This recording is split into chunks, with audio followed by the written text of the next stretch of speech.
ತಪ್ಪಿಸುವ ಕೆಲಸವನ್ನು ಮಾಡ್ತಾ ಇದ್ದಾರೆ. ಸುಮಾರು 40-45 ವರ್ಷಗಳಿಂದ ನಾವು ಕ್ರೈಸ್ತರು ಶಾಂತಿಯುತವಾಗಿ ನಮ್ಮ ಬೇಡಿಕೆಗಳನ್ನು, ನಮ್ಮ ಹಕ್ಕೊತ್ತಾಯಗಳನ್ನು ಕೇಳಲಿಕ್ಕೆ ಹೋರಾಟಗಳನ್ನು ಹಮ್ಮಿಕೊಂಡಿದ್ದೀವಿ. ಪ್ರೀತಿಯಿಂದ ಹೋಗಿದ್ದೇವೆ, ಅವರು ವಿಶ್ವಾಸಿಸಿದ್ದೇವೆ. ಆದರೆ ನಮ್ಮ ವಿಶ್ವಾಸವನ್ನು ಅವರು ತೆಗೆದುಕೊಳ್ಳದೆ ಈ ಪರಿಸ್ಥಿತಿ ಇವತ್ತು ಬಂದಿದೆ. ಇದೊಂದು ಸಾಂಕೇತಿಕ ಧರಣಿ, ಇದೊಂದು ಮೌನ ಧರಣಿ. ನಾವು ಯಾರಿಗೂ ಧಿಕ್ಕಾರ ಹಾಕಲ್ಲ, ಯಾರಿಗೂ ಕೆಟ್ಟ ಮಾತುಗಳಲ್ಲಿ ಅವಾಚ್ಯಗಳಿಂದ ಬಯೋದಿಲ್ಲ. ನಮ್ಮ ಮೌನ ಪ್ರತಿಭಟನೆ ಪ್ರಾರಂಭ ಆಗ್ತಾ ಇದೆ. ಈಗಾಗಲೇ ಸುಮಾರು ಜನರು ನಿಮ್ಮ ಮೇಲೆ ಇಟ್ಟಿರೋಂಥ ವಿಶ್ವಾಸವನ್ನು ಕಳ್ಕೊಂಡ ಪರಿಸ್ಥಿತಿ ಬಂದಿದೆ. ಮಹಾಧರ್ಮಾಧ್ಯಕ್ಷ, ಈ ಸಂದರ್ಭದಲ್ಲಿ ನಾನು ಹೇಳೋದಿಷ್ಟೇ, ನಿಮ್ಮ ಧರ್ಮ ಆಡಳಿತದಲ್ಲಿ ಕ್ಯಾನನ್ ಲಾ ಪ್ರಕಾರದಲ್ಲಿ ಯಾರು ಭ್ರಷ್ಟರಾಗ್ತಾರೋ ಅವರನ್ನು ನೀವು ಅವರ ಮೇಲೆ ಶಿಸ್ತು ಕ್ರಮ ಕೈಗೊಳ್ಳೋದು ಅದು. See, the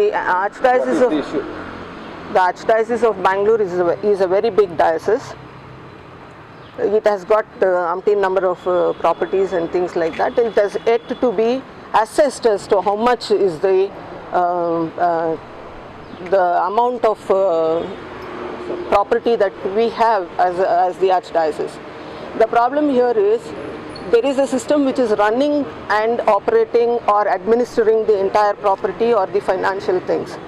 What we are demanding is, we are demanding that there be a lay representation, so that things are more transparent and there shall be some kind of accountability for what is happening. Currently, all this, why we are making this issue-based controversy is about the Asha Trust. Asha Trust is a trust which was founded for helping the poor children and the rural children for their education, partial help only. About 4 or 5 months back, there was a scam that surfaced, which made one person, an accountant called by name Anthony, who was arrested. He was in jail. He is now on bail. Now our question is, one, Father Patrick Pinto was the director of this Asha Trust for almost about 10 years, which our Archbishop now says that it was only for 4 years, and earlier he was just doing something like that. We need a little clarification of those 6 years. Anyways, so when Father Patrick Pinto was the director of the Asha Trust, a lot of misappropriation of money has occurred. He was transferred just 2 months before this misappropriation surfaced. Our question is, the misappropriation has been taking place right from the even before 2 months. It is not just before 2 months. We are asking, like whatever was done to other priests who were kept under suspension of all religious activities while they were under inquiry, we are also asking that Father Patrick Pinto be suspended till the inquiry is over. What is your demand? What is your demand? That's what we want, him to be suspended from his priestly religious activities, like other priests were also suspended and kept away from the religious activities. Now the bishop says that the inquiry will get over and then they will take an action. This is not the scale that they use for other priests. So we are demanding that the same kind of a scale be used for all the priests, be it Patrick Pinto or Father William Patrick or others, whatever it is. Now they say that they are going to complete the inquiry and then take an action. For me, we have a doubt from our past experiences that things can be manipulated by the use of the state machinery and the local agencies. Therefore, if Patrick Pinto is going to come out clean in another 15 to 20 days, they are telling that they will look into the matter because the report is going to come to them within 15 to 20 days. They are so sure about the report coming to them within 15 to 20 days. This tells us that the report is already been made ready from some way.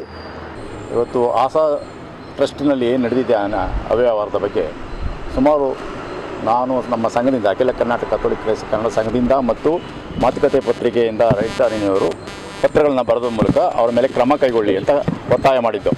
ಅವರು ಮೌನ ವಹಿಸಿ ನಮಗೆ ಯಾವುದೇ ಉತ್ತರವನ್ನು ಕೊಡದೇ ಇದ್ದರು.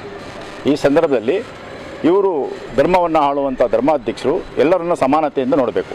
ಇವರ ಅಂಡರಲ್ಲಿ ಕೆಲಸ ಮಾಡುವಂಥ ಕನ್ನಡಿಗರು ಮತ್ತು ತಮಿಳರನ್ನು ಸಣ್ಣ ಪುಟ್ಟ ತಪ್ಪು ಮಾಡಿದವ್ರನ್ನ ಸಸ್ಪೆಂಡ್ ಮಾಡ್ತಾರೆ.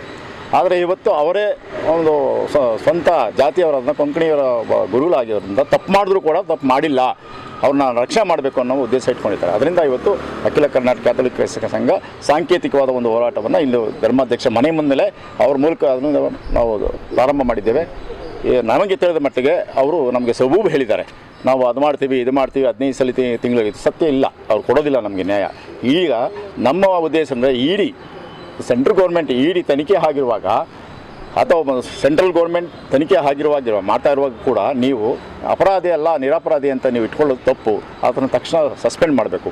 ಅದಲ್ಲದೆ ನಮ್ಮಲ್ಲಿ ಬೇರೆ ಬೇರೆ ಕೇಸ್ಗಳಲ್ಲಿ ಇಬ್ಬರು ಗುರುಗಳನ್ನು ಪೂಜೆ ಇಲ್ಲದೆ ಅಂದರೆ ಧಾರ್ಮಿಕ ವಿಧಿವಿಧಾನಗಳನ್ನು ಕೊಡದೆ ಅವ್ರಿಗೆ ಅನ್ಯಾಯ ಮಾಡ್ತಿದ್ದಾರೆ. ಫಾದರ್ ವಿಲಿಯಂ ಪ್ಯಾಟ್ರಿಕ್ ಮತ್ತು ಇಲಿಯಾಸ್ ಅನ್ನೋರು ಇಬ್ಬರನ್ನ ದೂರ ಇಟ್ಟಿದ್ದಾರೆ. ಇದು ಭಾಳ ಮುಖ್ಯವಾಗಿ ನೀವು ಕೊಡುವುದಾದರೆ ಅವ್ರಿಗೂ ನ್ಯಾಯ ಕೊಡಿ, ಇವ್ರಿಗೂ ನ್ಯಾಯ ಕೊಡಿ. ಅನ್ಯಾಯ ಮಾಡಿದವ್ರಿಗೆ ನೀವು ನ್ಯಾಯ ಕೊಡಬೇಕಿದ್ರಿ, ನ್ಯಾಯದಲ್ಲಿ ಹೋರಾಟ ಮಾಡಿದವ್ರಿಗೆ ಇವತ್ತು ಜೈಲಿಗೆ ಹಾಕಿ ಕಳಿಸಿದ್ರಿ ಅಂತ ನಾವು ಒತ್ತಾಯ ಮಾಡಿದ್ದೀವಿ. ಅವರು father William Patrick, father Ilyas ಅಂತೇಳಿ ಫಾದರ್ ಇಲಿಯಾಸ್ ಅಂತ ಕೊಲೆ ಕೇಸು ಅನ್ನೋ ಒಂದು ಇದರಲ್ಲಿ ಇಟ್ಟಿದ್ದಾರೆ. ಅದು ಕ್ರಿಮಿನಲ್ ಅಂತ ಹೇಳ್ತಾರೆ, ಇವರು ಮಾಡ್ತಾ ಇರೋದು ಕ್ರಿಮಿನಲ್. ಎರಡೂ ಕ್ರಿಮಿನಲ್ ಆದರೆ ಇಬ್ಬರಿಗೂ ಒಂದೇ ರೀತಿಯಾದ ಒಂದು ಶಿಕ್ಷೆಯನ್ನು ಕೊಡಿ ಅನ್ನೋದೇ ನಮ್ಮ ಉದ್ದೇಶ. ಇದು ನಾವು 2004ರಿಂದ ಇಲ್ಲಿವರೆಗೂ ಆದಂಥ ಎಲ್ಲವನ್ನು ತನಿಖೆ ಮಾಡಿದ್ರೆ 100 ಕೋಟಿ ಆಗ್ತದೆ. ಇವ್ರು ಹೇಳೋದು ನಮ್ಗೆ 16 ಕೋಟಿನೇ ಬಂದಿರೋದು, 20 ಕೋಟಿ. ಇತ್ತೀಚೆಗೆ ಅವರ ಒಂದು ತನಿಖೆಯಲ್ಲೇ ಸೀನಿಯರ್ ರಿಪೋರ್ಟರ್ಸ್ ಹೇಳಿರ್ಬೇಕಾದ್ರೆ ಇದೆ ಈಗಾಗಲೇ 20 ಕೋಟಿ ಎಷ್ಟು ಅಂತ ಆ ಧರ್ಮ ಕ್ಷೇತ್ರದ ಮನೆಯಿಂದನೇ ಹೊರಬರ್ತಾ ಇದೆ. 20 ಕೋಟಿಯಷ್ಟು ಅವ್ಯವಹಾರ ಆಗಿದೆ ಅಂತ. ನಿರಪರಾಧಿ ಅಂತ ಅಂತೋಣಿಯವ್ರನ್ನ ಜೈಲಿಗೆ ಹಾಕ್ಸಿದ್ದಾರೆ, ಅವ್ರನ್ನ ಬಿಡಿಸ್ಕೊಂಡು ಬಂದಿದ್ದಾರೆ. ಈ ಪರಿಸ್ಥಿತಿ ಆಗಿದೆ. ಈ ನ್ಯಾಯವಂತ ಸಿಗಬೇಕು ನಮಗೆ. ಇಲ್ಲದೆ ಹೋದರೆ ನಮ್ಮ ಹೋರಾಟ ಯಾವತ್ತೂ ಇಲ್ಲವಾದರೆ ಆತನನ್ನು ಸಸ್ಪೆಂಡ್ ಮಾಡದೆ ಹೋದರೆ ನಮ್ಮ ಹೋರಾಟ ಮುಂದುವರಿತದೆ. ಅದು ಧರ್ಮಾಧ್ಯಕ್ಷ ವಿರುದ್ಧವಾಗಿ ನಮ್ಮ ಹೋರಾಟ ಮುಂದುವರಿತದೆ. ಆಶಾ ಟ್ರಸ್ಟ್ದು ಯಾರು ತನಿಖೆ ಮಾಡ್ತಾ ಇದ್ದಾರೆ ಸರ್? ಇವರದೇ ಆದ ಒಂದು ಕಮಿಟಿ ಮಾಡ್ಕೊಂಡಿದ್ದಾರೆ, ಸೀನಿಯರ್ ಆಡಿಟರ್ನ ಇಟ್ಕೊಂಡಿದ್ದಾರೆ. ಈಗ ನಾನು ಧರ್ಮಾಧ್ಯಕ್ಷ ಆಗಿ ನನ್ನ ಪರವಾಗಿ ನಾನು ತಗೊಳ್ಬೇಕೇ ಹೊರತು ವಿರುದ್ಧವಾಗಿ ತಗೊಳ್ಳೋಕ್ಕೆ ನ್ಯಾಯ ಸಿಗುವಂಥದ್ದಲ್ಲ ಇದು. ಯಾರೆಲ್ಲರೂ ಹೇಳ್ಕೊಡ್ತಾರೆ ಅವ್ರ ಪ್ರಕಾರ ಅವ್ರು ಮಾಡ್ತಾರೆ. ಇದಲ್ಲ ಮುಖ್ಯ, ಬೇರೆಯವ್ರು ಮಾಡಬೇಕಾಗಿತ್ತು ಈ ತನಿಖೆಯನ್ನು. ಒಬ್ಬ ನಿವೃತ್ತ ನ್ಯಾಯಾಧೀಶರನ್ನ ಕರೆಸಿ ತನಿಖೆ ಮಾಡಿದರೆ ಧರ್ಮಾಧ್ಯಕ್ಷರ ಒಂದು ಮಾತಿಗೆ ನಾವು ಗೌರವ ಕೊಟ್ಟಿದ್ದು. ಅದನ್ನು ಮಾಡ್ತಿಲ್ಲ. ನಾನೇ ಮಾಡಿದ್ರೆ ನಾನೇ ರಿಪೋರ್ಟ್ ಕೊಟ್ಟರೆ ಏನಾಗುತ್ತೆ?